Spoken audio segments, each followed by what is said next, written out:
The economics of human trafficking.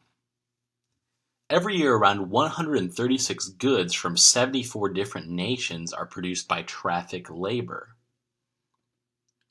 This video that we're going to watch gives some insight onto how human trafficking occurs.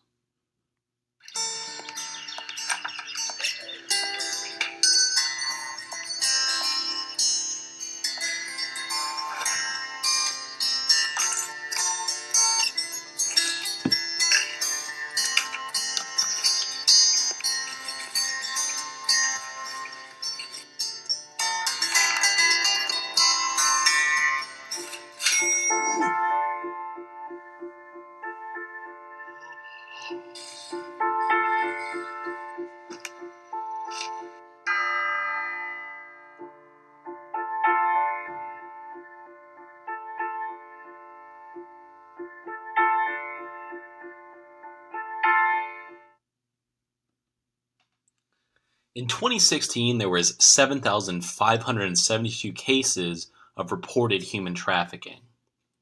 According to the U.S. Victims of Trafficking and Violence Prevention Act of 2000, human trafficking is defined as sex trafficking or obtaining a person for labor or services through the use of force, fraud, or coercion.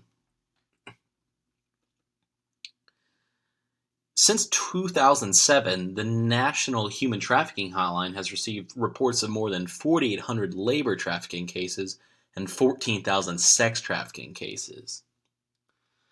The National Center for Missing and Exploited Children reports that 1 in 6 runaways have fallen victim to sex trafficking. According to the International Justice Mission, there are an estimated 35.9 million people in modern slavery, and children make up 26% of that number. The International Labor Organization estimates that 4.5 million of those people are trapped and forced into sexual exploitation. According to Siddharth Kara in the International Harvard Review, the supply of contemporary slaves has been promoted by such factors such as poverty, lawlessness, social instability, and biases towards gender and ethnic groups. People who are migrating from nation to nation hold the most risk for being trafficked. Globalization allows for greater openness in trade, making the trade of human lives that much easier. According to Kara, whereas slaves in 1850 could be purchased for a weighted value of about $10,000, and generate a roughly 15% to 20% return on investment, today's slaves sell for only an average of $420, with a 300 to 500% return on investment. In the United States, you can get a slave for about $90. This demand cycle promotes high profits with very low risk. Currently, California has the number 1 trafficked rate in the United States, with Illinois coming in at 8th. According to the International Organization for Migration, conviction rates show that the risks of human trafficking are lower than illegal drugs and arms. The TVPA had a study in 2001 that said there's little impact on human traffickers in the United States beyond those identified, arrested, and prosecuted, with the rest really remaining going unnoticed. Today, human trafficking is estimated to generate $150 billion annually and contains a net profit margin of about 70%, making human trafficking one of the most profitable businesses.